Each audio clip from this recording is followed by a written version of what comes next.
Ontem, a Suprema Corte estava dizendo que a vitória do Trump não importava em nada e não ia alterar na forma que eles agiam, como se não tivesse menor importância política o fato do Donald Trump estar sendo eleito presidente do país mais importante do mundo. No dia seguinte, eles dão declarações de que vão tentar fazer toda uma regulamentação da internet no Brasil, implementar a censura para que não aconteça aqui o que aconteceu nos Estados Unidos, que foi o quê? O povo ir lá escolher o seu presidente democraticamente. Eles são tão escancarados que é impressionante, é de tirar o chapéu. A forma como a nossa Suprema Corte hoje toma decisões e fala escancaradamente que são decisões políticas para interferir na eleição. Eles sabem que Donald Trump foi eleito nos Estados Unidos graças à liberdade de expressão que ainda existe lá na internet. Aí o que o STF decidiu fazer? Não, escuta isso aqui da CNN, não é da minha boca, e me fala se isso não é simplesmente um absurdo o que está acontecendo no Brasil. Está falando da inelegibilidade de Jair Bolsonaro, ainda falta um recurso para o Supremo Tribunal Federal, e é sobre a Suprema Corte que eu quero discutir contigo, Luísa Martins, porque na visão dos magistrados, a eleição de Trump é o timing ideal para a regulação das redes sociais? A eleição do Trump é o timing ideal, é o tempo exato. Por quê? Para que as pessoas não elejam Bolsonaro. Conta pra gente. Uribe, boa tarde para você e boa tarde para Clarice e todos que estão conosco. Uma ótima semana a todos. Uribe, na verdade, esse julgamento já estava marcado há algumas semanas, né? Está marcado agora para o dia 27 de novembro, mas a leitura ali nos bastidores da corte é que a eleição de Donald Trump nos Estados Unidos reforça que esse é um bom timing, né? Para finalmente dar uma resposta em relação a um tema aí que já vem se arrastando e gerando, inclusive, algum atrito entre os poderes ali, na medida em que o próprio Congresso Nacional teve o seu tempo para discutir esse tema, né, para votar ali o inquérito das fake news, acabou não fazendo isso, e isso abriu espaço para que o Supremo pudesse finalmente colocar essa pauta, essa ação, né, no calendário de julgamentos do plenário. Agora, para começar a história, o fato do Congresso não deliberar sobre uma pauta não quer dizer que essa pauta possa ser prerrogativa da Suprema Corte de deliberar. O Congresso não deliberou porque não tinha votos para serem aprovados. Aí, se os representantes eleitos não aprovam exatamente o que o STF quer, eles puxam para eles e na canetada, sem voto nenhum, vão lá e determinam e criam uma nova lei. O primeiro erro é esse. Para no dia 27. A leitura ali dos ministros, Uribe, é que esse vai ser um dos principais julgamentos do ano. Não, nós temos aí facções criminosas tomando conta do Brasil, PCC matando um cara em Guarulhos, segurança pública, criminalidade aumentando vertiginosamente. Nós temos o rombo fiscal, desmatamento, queimada, mas a principal pauta do STF é censurar as redes sociais. Um marco não só para as próximas eleições brasileiras, mas para a democracia de uma forma geral. É claro, censurar as pessoas é super democrático. E essa relação com a eleição do presidente americano, do novo presidente americano, é feita porque na percepção dos ministros há uma maneira muito semelhante entre a forma que os bolsonaristas e os trumpistas usam as redes sociais. Você está entendendo? É como se o STF estivesse admitindo que eles vão interferir nas redes sociais para que os bolsonaristas não tenham o sucesso que os trumpistas tiveram nos Estados Unidos. Aí vem aquela narrativa que você sabe qual é, né? Alimentando ali, retroalimentando o chamado algoritmo do ódio, com publicações ali que até possam incitar atos antidemocráticos, né? Espalhar notícias falsas. Eu sabia. E promover, né, esses discursos de ódio. Claro, todo discurso de quem discorda do STF é discurso de ódio, essa pessoa tem que ser presa. Vamos censurar a internet, então. E isso, segundo a avaliação desses ministros, é importante colocar ali uma posição do Supremo de que o Judiciário está atento à postura das chamadas Big Techs, né, das plataformas digitais. A gente lembra que este ano o X ficou bloqueado por cerca de um mês justamente por descumprir as decisões judiciais de remoção de conteúdo indevido, considerado indevido ali pelo ministro Alexandre de Moraes, e depois essas decisões foram todas referendadas ali colegiadamente pelo Supremo Tribunal Federal. E há uma necessidade, na visão dos ministros, de realmente regulamentar, né? Colocar regras mais claras que prevejam ali uma postura mais proativa das plataformas. Você está entendendo? Que é jogar para cima das plataformas, censurar todo mundo, caso contrário elas serão penalizadas. A ideia é fazer a censura espontânea. As plataformas vão sair censurando todo mundo com risco de cair nas mãos do STF.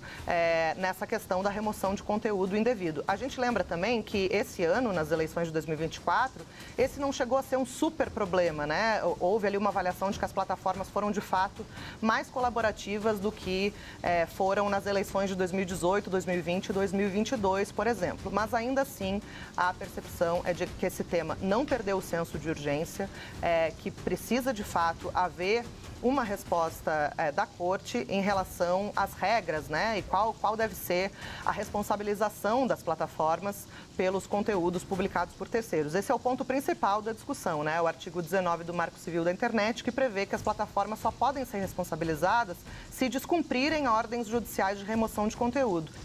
Essa é a regra normal. Afinal de contas, é somente assim que elas deveriam ser responsabilizadas. Agora, o que o STF quer? Punir as plataformas que não tirem o discurso de ódio antidemocrático antes da decisão judicial. E a ideia do Supremo é justamente colocar as plataformas como figuras ali, sujeitos ativos, né, para promover a remoção desses conteúdos indevidos e tornar o ambiente digital um pouco mais compatível aí com os princípios democráticos. Você escutou? Tornar o ambiente digital um pouco mais compatível com os princípios democráticos. Quais são os princípios democráticos? Tirar os bolsonaristas, trumpistas, a direita, os conservadores das redes sociais. Tem coisa mais antidemocrática que isso? Vamos simplesmente censurar e calar a boca de forma de intimidação contra as big techs e plataformas todo mundo que fale algo que seja contrário ao que nós acreditamos como sendo visão de mundo. É isso. E dia 27 eles vão votar sem ter nenhum voto popular.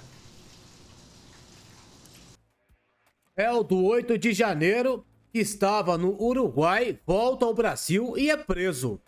Rubem Barroso Júnior, de 46 anos, foi detido enquanto estava em um carro na BR-290, no município de Rosário do Sul. Eu vou trazer aqui para vocês as principais informações do dia de hoje. Lembrando que é muito importante você deixar o seu like e compartilhar essa informação nas suas redes sociais. Vamos aqui com a informação de Gustavo Gayer. Sinceramente, eu não estou entendendo mais nada. Hoje aconteceu um evento no jornalismo brasileiro inédito. Muitas coisas inéditas começaram a acontecer depois da vitória do Trump. Nós temos aí o Putin já falando em negociação de paz, nós temos o Hamas também falando em negociação de paz. Nós temos o Maduro meio que baixando a cabeça, colocando o rabinho entre as pernas e falando que quer ter um bom relacionamento com os Estados Unidos. E nós temos o mais chocante de todos. A Folha de São Paulo abrindo espaço para o Bolsonaro escrever um artigo na parte de opinião. Como é que é? Deu espaço, Bolsonaro aproveitou e escreveu um dos melhores artigos que a Folha de São Paulo já publicou na sua história. Então vamos lá, a data é 11 de novembro. Hoje, aceitem a democracia. Eu vou ler rapidamente aqui para vocês entenderem como que isso chamou, o tanto que isso chamou atenção. Chamado a opinar, o povo tem escolhido a ordem e o progresso, o patriotismo, a liberdade econômica e de expressão e respeito às famílias e à religião. Escrito por Jair Messias Bolsonaro. Vamos lá. Os ventos da democracia sopram com direção e sentidos bem definidos. Na Argentina... Tô ficando velho, peraí.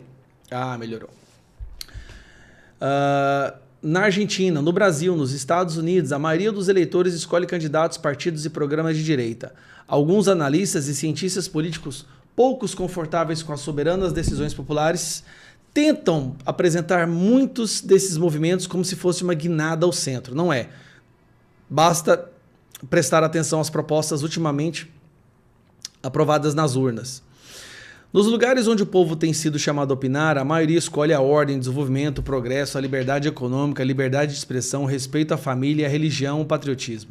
São as bandeiras que nós da direita vimos levantando há anos, mesmo sob grandes ameaças autoritárias. Nada consegue conter essa onda conservadora. Nem a censura, nem os cancelamentos, nem o boicote econômico, nem as perseguições policiais, nem as longas, arbitrárias e injustas prisões. A resistência e a resiliência da direita tem uma razão muito simples. Nossas bandeiras, mesmo sob ataques do grosso dos veículos de comunicação e de seus jornalistas, expressam sentimentos e anseios mais profundos da maioria da sociedade. E nenhuma medida administrativa ou repressiva tem sido capaz de modificar essa tendência. Pois, quando uma ideia ganha a alma do povo, é inútil tentar matá-la, simplesmente por meio de violência. A moda é nos acusar de inimigos da democracia. Mas quem mostra a dificuldade de aceitar a democracia é a esquerda, quando a maioria do povo decide por caminhos diferentes do que ela gostaria. Basta olhar a reação da esquerda em suas derrotas. Deixa eu aumentar um pouquinho. Quando pode, como na Venezuela, simplesmente frauda na cara dura o resultado eleitoral, quando não, como agora, no vitorioso retorno do presidente Donald Trump à Casa Branca. Lamenta-se por ter permitido seus adversários de direita disputem as eleições. Esses são os que se apresentam como democratas, autonomeados salvadores da democracia. Uma democracia que pisoteiam quando podem. Além do mais, vive uma realidade paralela, ilhados dentro de suas bolhas, afastados do povo e dos trabalhadores que um dia disseram representar. São incapazes de compreender que não é possível, a não ser numa ditadura absoluta, impedir a manifestação da vontade popular, da qual os líderes são apenas portadores. Se suprimirem um líder, outro aparecerá. E como tem aparecido líderes capazes de canalizar e expressar a vontade majoritária do povo? Agora mesmo, nas eleições para prefeitos e vereadores, os homens e mulheres de direita invadiram democraticamente pela força do voto a arena política, num tsunami de afirmação poucas vezes visto. Nossos quadros nos diversos partidos surgem as dezenas e centenas. E onde estão os novos quadros da esquerda? Alguém sabe? Alguém viu? Não estão em lugar nenhum. Isso mesmo, hein?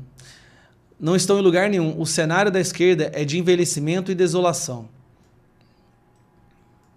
Até os seus porta-vozes, menos alheios à realidade, reconhecem. Isso ocorre por uma razão muito simples. O jardim da política só floresce quando é irrigado pela vontade popular. Quando uma força política se desconecta do sentimento da maioria, é inevitável que definhe. Pode até resistir por algum tempo, a custas de repressão e do uso desenvergonhado dos orçamentos públicos, mas seu destino está traçado. Está destinada à irrelevância, ou mesmo a desaparecer. Com quantas antigas potências do cenário político nós vimos isso acontecer? Cada um que faça suas escolhas. Nós, da direita, não tão injustamente acusados de extremismo, continuaremos perseverando no caminho que sempre defendemos e da liberdade, da democracia, entendida como governo do povo. Continuaremos nos esforçando para ouvir o povo e estar conectado aos anseios mais profundos da sociedade, mesmo quando esses não encontram espaço nos mecanismos tradicionais de formação de opinião pública. E trabalharemos com a serenidade e obstinação de quem se esforça todos os dias por um futuro melhor para as pessoas e famílias do nosso Brasil. Então, nós temos uma situação tanto quanto inusitada. A Folha de São Paulo decidiu publicar um artigo do Jair Messias Bolsonaro. A mesma Folha de São Paulo que passou os últimos 10 anos atacando o Bolsonaro, soltando matérias com o título "Porque eu torço que Bolsonaro morra", atacando a família do Bolsonaro. De repente, do nada, libera um espaço importante na Folha para que Bolsonaro possa publicar a sua opinião política. Parece que eles estão percebendo que essa onda conservadora é impossível de parar, imbatível, e é melhor se juntar àqueles que vão estar no poder no futuro. Essa é a percepção que eu tenho. Sem falar que o Trump ganhando nos Estados Unidos, eles sabem, isso tem um peso gigantesco aqui na política brasileira. Nós vamos vencer. A gente pode até ser perseguido, alguns de nós sermos presos. A gente sabe que eles vão fazer o que for preciso, até pacto com o demônio. Mas nós não vamos parar. Se não for eu, se não for Bolsonaro, se não for Nicolas, mais pessoas surgirão e a direita e os conservadores vão voltar a resgatar esse país. Um abraço. Informação urgente já na sua tela. Réu do 8 de janeiro que estava no Uruguai volta ao Brasil e é preso. Rubem Júnior, de 46 anos, foi detido enquanto estava em um carro na BR-290, no município Rosário do Sul.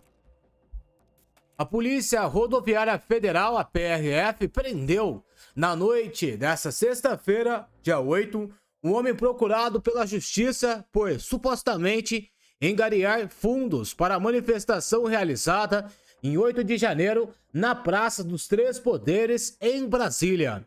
Rubem Barroso Júnior, de 46 anos, foi detido enquanto estava em um carro na BR-290, no município de Rosário do Sul, localizado no Rio Grande do Sul. Nascido em Cuiabá, Mato Grosso, o manifestante do 8 de janeiro tinha um mandato de prisão emitido pelo Supremo Tribunal Federal, STF. Segundo a CNN, os agentes federais notaram que o motorista de um veículo tentava evitar passar por postos policiais na rodovia e decidiram interceptar o carro. Na abordagem, foi identificado o mandato de prisão.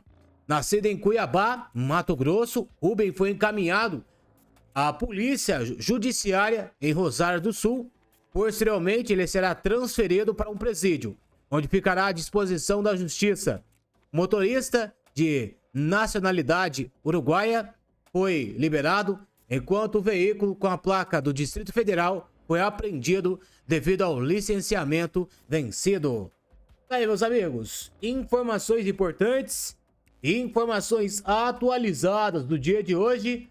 Pedi para vocês em deixar o seu like, deixar o seu comentário e compartilhar este vídeo nas suas redes sociais. A gente volta a qualquer momento com mais informações.